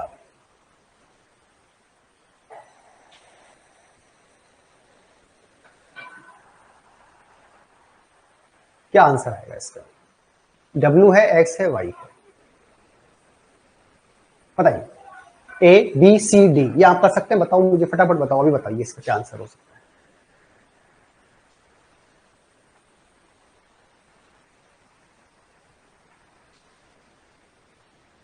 इसका क्या आंसर होगा बताइए। आपको 3 टेबल दे रखी है, 4 टेबल, डब्ल्यू एक्स वाई और जेड टेबल है, और एक रिलेशनल अलजेब्रा क्वेरी आपको परफॉर्म करनी है। डब्ल्यू क्रॉस प्रोडक्शन एक्स, उसका इंटरसेक्शन वाई है, उसको जेड से डिवीजन करना है। ठीक है, अब मुझे बताइए कि जब हम इस ऑपरेशन को परफॉर्म करेंगे तो कौन सा ऑप्शन हमारे पास सही होके आएगा, कौन सा ऑप्शन आएगा।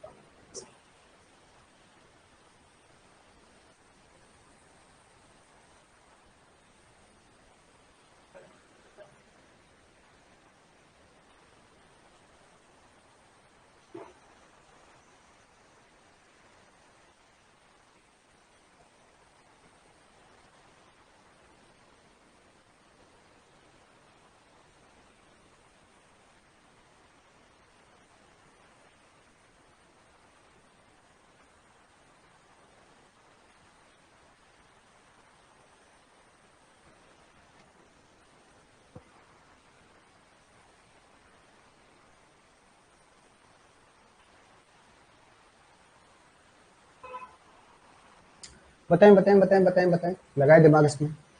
अरे भाई कुछ नहीं है इसके अंदर, बस केवल दिमाग को चलाना है। 10-15 क्वेश्चन एक डिफरेंट टाइप के कर लोगे तो हो जाएगा काम, ऐसा कुछ है नहीं के अंदर। हाँ थोड़ा सा क्या है, ये लॉजिकफुल होते हैं, डायरेक्ट क्वेश्चन नहीं बनते हैं। तो जो भी कॉन्सेप्ट आपने सीखे हैं इसके अंदर उसका एप्लीकेशन होता है। देखिए कंसीडर रिलेशन स्कीम, डब्ल्यू दे रखा है, एक्स दे रखा है, वाई दे रखा है, जेड दे रखा है। मैं ये कह रहा हूँ कि मुझे परफॉर्म करनी है ये वाली क्वेरी। ये क्लास, ये तो एक्स है और ये क्रॉस प्रोडक्ट है, इंटरसेक्शन वाई, और इसका क्या किया, डिवीजन किया है जेड के साथ। अब देखो जब मैं डब्ल्यू एक्स करूंगा, अब कुछ भी है डब्ल्यू एक्स करोगे, कार्टेशियन प्रोडक्ट करोगे तो क्या होगा, एट्रीब्यूट जो होते हैं आपके वो ऐड हो जाते हैं और टपल है वो मल्टीप्लाई हो जाते हैं। ये तो है आपका। तो मेरे पास कहा है मैं जब डब्ल्यू और एक्स इन दोनों का क्रॉस प्रोडक्ट करूंगा तो मेरे पास क्या आएगा sir, P Q R S P और टी। ये मेरे पास क्या आ गया, एट्रीब्यूट आ गए। ठीक है, P Q R S P T. ठीक है, यही तो आया भाई, वैल्यू यही तो आएगी ना आपकी। मुझे नहीं पता टपल क्या है लेकिन एट्रीब्यूट की वैल्यू तो यही आएगी। अब मुझे इंटरसेक्शन करना है वाई, वाई की वैल्यू क्या दे रखी है आपको, पी, इसके एट्रीब्यूट की value P Q are, value मतलब एट्रीब्यूट क्या दे रखे हैं, एस और टी, ये दे रखे हैं। यही है आपके पास। अब देखिए मुझे इंटरसेक्शन करवाना है। इंटरसेक्शन कब पॉसिबल हो सकता है, जब वो यूनियन कंपेटेबल हो। यूनियन कंपेटेबल मतलब नंबर ऑफ एट्रीब्यूट और उनके डोमेन सेम हो। तो यहाँ P Q R S T, number of attribute कितने, 6, यहाँ कितने, 5। क्या इंटरसेक्शन पॉसिबल है, क्या नहीं है पॉसिबल। अब आ जाइए यहाँ। ठीक है, result set of the basic operation query where greater than no, इसका तो है जब पॉसिबल ही नहीं तो ग्रेटर और लॉस का क्या मतलब है। Result set will be on the consist of attribute P और Q, no some of the operation इस query can not be perform due to the compatible relation scheme। Yes ये सही है। ठीक है, query can not be written by only basic operations, नहीं ये नहीं। ठीक है, ये है मेन चीज कि सर ये इंटरसेक्शन पॉसिबल नहीं है क्योंकि इंटरसेक्शन इसमें होगा आपका यूनियन कंपेटिबिलिटी का ही हो सकता है। चूंकि यहां ये यूनियन कंपेटिबल नहीं है इसलिए ऑपरेशन पॉसिबल नहीं है। ठीक है, क्लियर हो गया। क्वेश्चन नंबर 7 आ जाइए। 7 का नहीं, चलो ये 7 ही है वैसे, है ना। Which of the following relational algebra expression is are always hold correct? कौन सा always hold करेगा। अब इन्होंने क्या है, टेबल है, एक टेबल मिस कर दी है, इसमें एक टेबल बनेगी। ठीक है, ऐसा करूंगा इस क्वेश्चन को मैं आपको दोबारा भेज दूंगा। इसमें एक टेबल है आपकी, टेबल भी है बेसिकली, एक टेबल है आपकी। वो टेबल के हिसाब से आपने A1 A2 निकाला है ना। मैं इस क्वेश्चन को दोबारा भेज दूंगा। क्वेश्चन नंबर 9 है, इसको सॉल्व करो। आपके पास ये दे रखा है और आपसे पूछा गया है विच of the following would be the equivalent relation algebra, है ना, कि रिलेशन अलजेब्रा के इक्विवेलेंट क्या होगा। एक बार इसको छोड़ भी दो, केवल यहाँ पर डायरेक्टली भी आप काम करो तो आप इसको पता लगा सकते हो। ये कुछ नहीं कह रहा है सर, आप एक कॉमन सेंस लगाइए कि मैंने ये कहा है कि ये जितने भी है ना, अब आपके पास ये शायद टेबल है, ये टेबल का नाम रिलेशन है, जॉब है, टूल है, जॉब साइट है, टूल बॉक्स है, हॉल्ट्स है। ठीक है, तो मैंने क्या किया है कि भाई कौन सी क्वेरी जो है वो इक्विवेलेंट क्वेरी होगी आपकी, मतलब जो एक ही रिजल्ट आपको देगी, प्रोवाइड करेगी। ये आपसे इन्होंने पूछा है। ठीक है,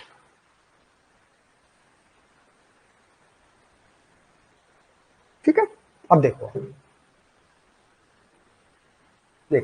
अब इन्होंने क्या किया है कि इनका किया है नेचुरल ज्वाइन। जो नेचुरल ज्वाइन होता है ना, नेचुरल ज्वाइन वो कम्यूटेटिव और एसोसिएटिव दोनों होता है। कम्यूटेटिव और एसोसिएटिव ये दोनों प्रॉपर्टीज को होल्ड करता है। कम्यूटेटिव और एसोसिएटिव दोनों प्रॉपर्टी को होल्ड करता है। तो पहले किसको करवा रहे हो, बाद में किसको करवा रहे हो? भाई ये है इनका नेचुरल ज्वाइन, ये करवा रहा है और कंडीशन लगा दी है। तो इस कंडीशन को पहले लगाओगे या भाई आपने नेचुरल ज्वाइन पहले कर लो या बाद में कर लो, उससे कुछ फर्क नहीं पड़ेगा, आंसर सबका सेम आता है क्योंकि कम्यूटेटिव एसोसिएटिव प्रॉपर्टी दोनों को मैच करता है। तो ये जो है इसका आंसर से। अब इन्होंने क्या किया है, इस जो कंडीशन है इस कंडीशन को इनको ज्वाइन कराने के बाद लगा दी है, यहाँ इन्होंने पहले लगा दी, उससे कुछ फर्क नहीं पड़ेगा, आपके पास टेबल वही आएगी, है ना। तो यहाँ तो सही है, फिर इसने टूल आईडी पाई कर दिया, तो ये भी करेक्ट आ जाता है, ये भी करेक्ट है, इन दोनों का आंसर तो भी करेक्ट आएगा, मतलब सेम आएगा। अब यहाँ है आंसर, आप देखो यहाँ इन्होंने क्या है, पहले टूल है उसका पाई निकाल दिया, पाई निकालते पाई की वैल्यू मतलब एक पर्टिकुलर कॉलम आ गया अपने पास, उस पर इन्होंने क्या किया है, नेचुरल ज्वाइन किया है। फिर ये है, ये नेचुरल ज्वाइन किया, तो इसका आंसर इनके इक्वल तो नहीं आएगा, अलग आंसर आएगा, आएगा कुछ तो आएगा बट इनके इक्वल नहीं आएगा। ये कि क्वेश्चन पूछा विच of the following would be the equivalent relational algebra query, तो इक्विवेलेंट में देखा जाएगा तो ये दोनों इक्विवेलेंट है। क्यों इक्विवेलेंट है? क्योंकि इन्होंने कुछ नहीं किया, इन्होंने जो नेचुरल ज्वाइन है वो पहले किया है, इन्होंने थोड़ा बाद में किया है ना। तो नेचुरल ज्वाइन कम्यूटेटिव और एसोसिएटिव दोनों प्रॉपर्टी को होल्ड करता है, तो चाहे पहले करो चाहे बाद में करो, वो लगा दिया। अब आपने क्या सिग्मा लगाया, सिग्मा यहाँ लगा लो चाहे यहाँ लगा लो, भाई पूरा आंसर करने के बाद सिग्मा लगा लो या पहले लगा लो, सिग्मा करने पर पूरी टेबल ही आ रही है ना आपकी, तो उस कंडीशन को कहाँ लगाओगे, क्योंकि जो सिग्मा है ना वो भी आपकी कम्यूटेटिव प्रॉपर्टी को होल्ड करता है, तो यहाँ लगाओ चाहे यहाँ लगाओ, उससे कोई फर्क नहीं पड़ता। तो ये तो आंसर सेम आ गया। उसके बाद इन्होंने जो भी रिजल्टेंट टेबल आई है उस पर पाई लगा दिया, प्रोजेक्शन लगाया, प्रोजेक्शन बाद में लगाया। प्रोजेक्शन जो होता है वो कम्यूटेटिव प्रॉपर्टी को होल्ड नहीं करता है, तो उसका तो एक अपनी वैल्यूशन है, तो यहाँ तो इनमें कोई फर्क नहीं पड़ने वाला। यहाँ इन्होंने क्या किया, पहले प्रोजेक्शन लगा दिया, प्रोजेक्शन करने के बाद पूरी टेबल नहीं आती है, एक पर्टिकुलर एट्रीब्यूट आ जाएगा आपके पास, उस पर फिर उन्होंने नेचुरल ज्वाइन लगाया है, तो इसका आंसर इसके आंसर से अलग आएगा। तो ये दोनों तो इक्विवेलेंट है, ये इक्विवेलेंट नहीं है, सिंपल सी चीज है, ठीक है। क्लियर हो गया बना? अब आ जाइए, ये वही है ना, ये जो चार आंसर है ये इन्होंने यहां लिख दिया है, अलग से कुछ भी क्वेश्चन नहीं, वही क्वेश्चन है, ये आपका रह गया। अब ये जो चीज है ना, क्वेश्चन 1 क्वेश्चन 2 ये मैंने आपको पहले भी दिए थे, इनका एक बार आप खुद सॉल्व करना है, ये बहुत इजी है, टफ नहीं है, ये मैंने आपको इसी में दे रखे हैं एक्स्ट्रा क्वेश्चंस के अंदर से। जो एक्स्ट्रा क्वेश्चंस हैं इसमें से है आपका क्वेश्चन 1 2 3 4 5 6 7, ठीक है। आप अपनी पीपीटी है उसमें देख लेना, लास्ट में जो पीपीटी है 1 to 7, इन क्वेश्चंस को एक बार आप खुद करना, बहुत इजी क्वेश्चंस हैं।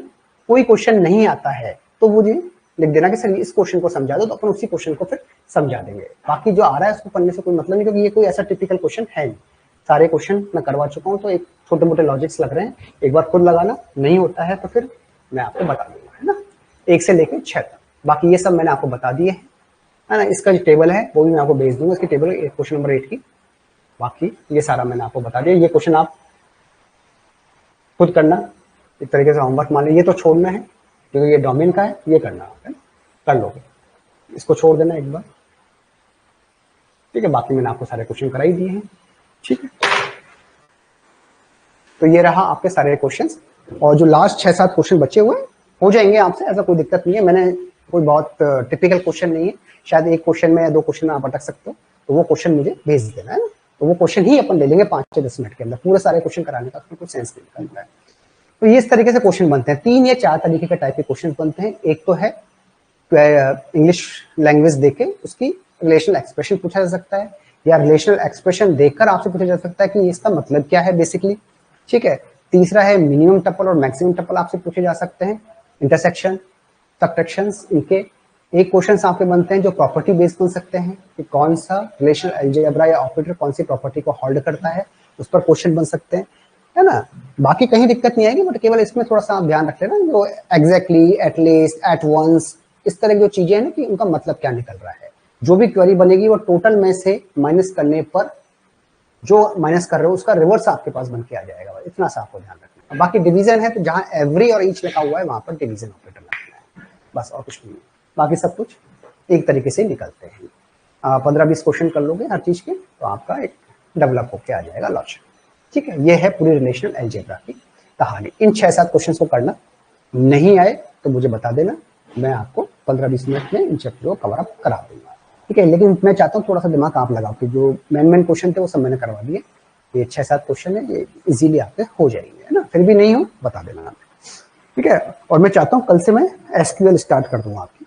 एसक्यूएल है स्ट्रक्चर्ड क्वेरी लैंग्वेज। मंडे है ना आज, तो ट्यूसडे वेडनेसडे थर्सडे तक ये पूरा हो जाएगा आपका। एक दिन आपका क्वेरी ऑप्टिमाइजेशन सिलेबस में है तो वो ले लेंगे, तो फ्राइडे को ये कोर्स आपका फिनिश कर देंगे। इस वीक में करवाना है मुझे कोर्स, नहीं तो फिर दिक्कत हो जाएगी ना। बाद में भी लेते रहेंगे, ऐसा नहीं है। कोर्स खत्म होने के बाद भी अगर आपको लगेगा सर किसी में क्वेश्चन लेने हैं या कुछ है तो अपन कर लेंगे ना, जैसे भी टाइम होगा। और एक बार कोर्स तो फिनिश हो, ठीक है। तो इस वीक में आपका कोर्स फिनिश कराने की प्रायोरिटी पर काम करेंगे। केवल 3 या 4 क्लासेस और लेनी है और आपका कोर्स फिनिश हो।